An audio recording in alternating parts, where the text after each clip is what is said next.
Mais qu'est-ce que c'est intéressant, l'impatience.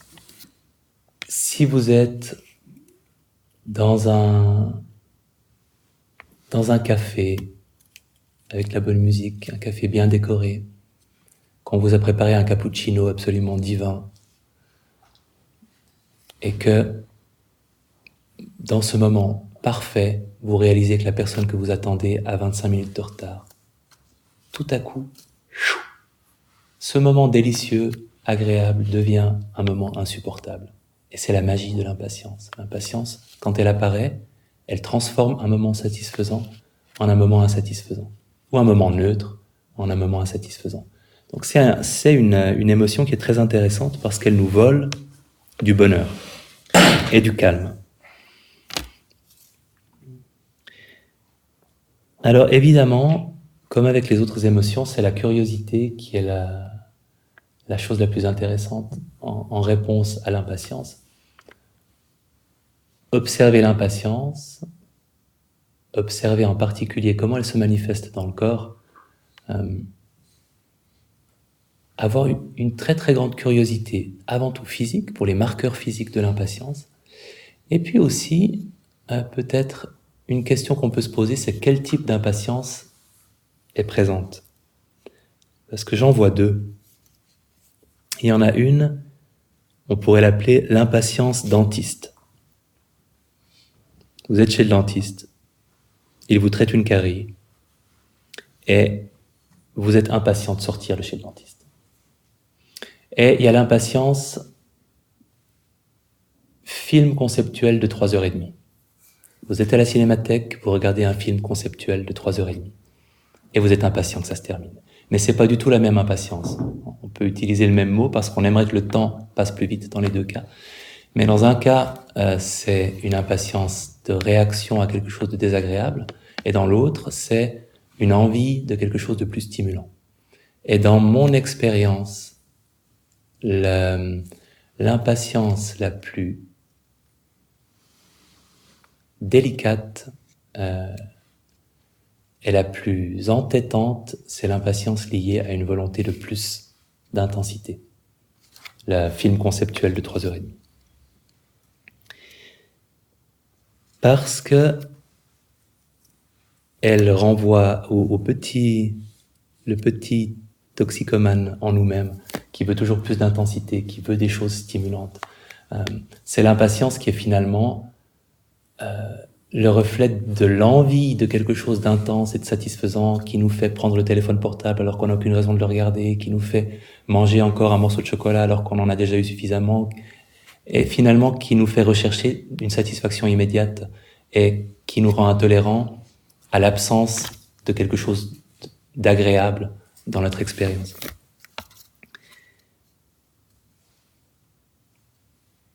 Et c'est très difficile de l'observer, et même dans le cours MBSR de base, on en parle peu de cette émotion-là. J'en parle plus dans le cours centré sur l'alimentation, parce qu'il y a le rapport évidemment à l'alimentation, qui est typique de cette envie de quelque chose d'intense, de satisfaisant, d'agréable, et envie de l'avoir tout de suite. Et c'est pas forcément évident de percevoir qu'on a des raisons de l'observer et de la laisser passer, cette impatience-là, cette envie d'intensité. Parce que finalement, c'est une envie de plaisir, elle n'est pas illégitime, on peut la satisfaire. En même temps, c'est souvent cette envie-là de satisfaction immédiate, un état d'esprit qui nous pose des problèmes concrets aussi dans la vie quotidienne. C'est le mécanisme de base de la procrastination. Quand vous avez quelque chose de désagréable à faire et que paf, vous faites quelque chose d'agréable et de stimulant et paf, quelque chose d'autre, et que finalement la chose que vous deviez faire devient encore plus difficile à faire parce que vous avez procrastiné. C'est le mécanisme de base de toutes les addictions aussi, le besoin de gratification immédiate. Et de façon insidieuse, ça peut diminuer la capacité à se satisfaire de petites choses.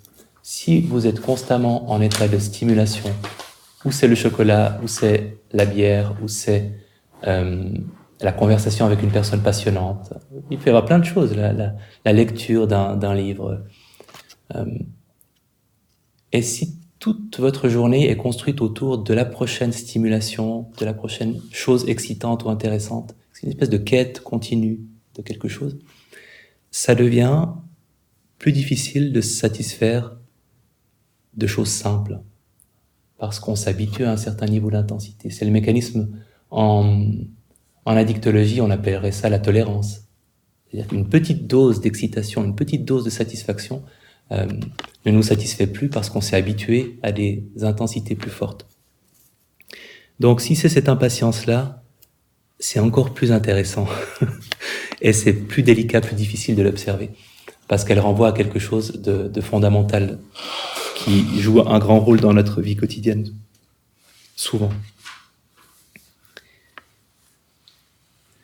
Donc qu'est-ce qu'on en fait de cette impatience-là? La même chose qu'avec les autres émotions, en pleine conscience centrée sur les addictions et sur l'alimentation, on parle de surfer sur les envies. On surfe sur une envie, on la sent qui monte, on l'observe comment elle se manifeste physiquement, et c'est très intéressant de l'observer, notamment en réalisant que c'est plutôt désagréable en fait. Il y a la promesse de l'intensité qu'on va obtenir qui est agréable, mais la sensation de l'envie de, elle est plutôt désagréable en elle-même. On observe cette envie monter, on respire un petit peu, et on l'observe redescendre.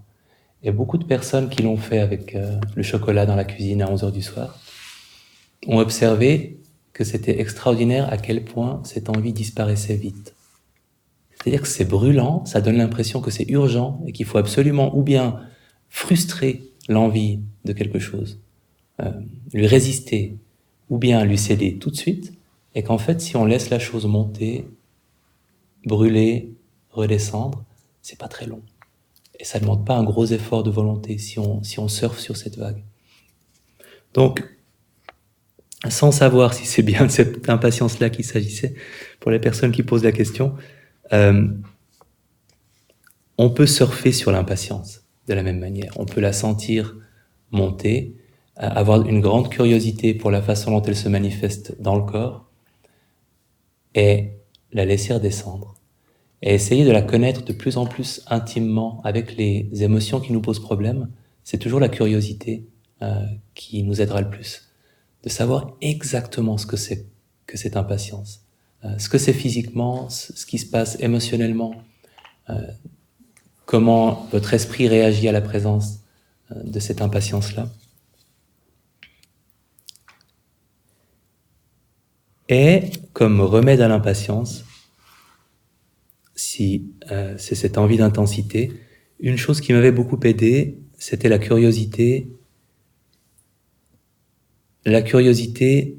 vis-à-vis de l'expérience, cette façon de transformer sa méditation en un film à suspense, de se dire, je n'observe pas seulement la respiration, j'observe la respiration dans l'attente du moment où elle sera assassinée par une distraction. Et le seul moyen de connaître le nom de l'assassin, c'est de coller à cette respiration, de faire une filature extrêmement serrée. Et si vraiment je la suis, je verrai le visage de son assassin. Est-ce que c'est une planification? Est-ce que c'est un souvenir? Est-ce que c'est un jugement? C'est passionnant, non? C'est un thriller. Et comme ça, vous pourrez savoir si vous avez affaire à un serial killer, si c'est toujours le même état d'esprit qui vient assassiner la respiration. Plein de petites respirations innocentes qui sont à chaque fois assassinées par un souvenir désagréable ou un moment de honte. Vous saurez que cette émotion-là a un lourd casier judiciaire dans vos méditations. Et à partir de là, pour moi en tout cas, je mettais un petit peu cette envie d'intensité au service de la méditation, en disant, ok, tu veux un truc excitant, eh ben, suis cette respiration, et avec la même intensité que tu mets dans la recherche de quelque chose d'excitant et de satisfaisant, tu peux rester centré sur la respiration avec cet état d'esprit-là, finalement. mais en le canalisant dans la méditation. Si ça marche pas pour vous, laissez tomber la filature. Mais si ça vous aide, vous pouvez vous amuser à le faire comme ça. Donc, curiosité pour l'impatience elle-même et pour la capacité à surfer sur sa présence, et curiosité comme moyen de changer le rapport à la respiration ou à la méditation aussi.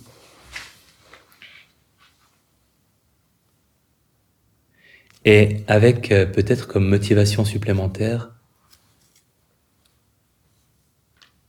le fait que si vous arrivez à surfer sur cette envie-là, sur cette envie de plus, sur cette méditation qui n'est pas suffisamment satisfaisante, il vous faut un truc plus solide, imaginez les perspectives que ça vous ouvre dans la vie quotidienne. Parce que l'envie d'intensité, l'envie de stimulation, l'envie de récompense, elle se manifeste beaucoup et elle est souvent problématique. Donc si on prend l'habitude de l'identifier dans la méditation, ça ouvre de très très intéressantes possibilités dans la vie quotidienne.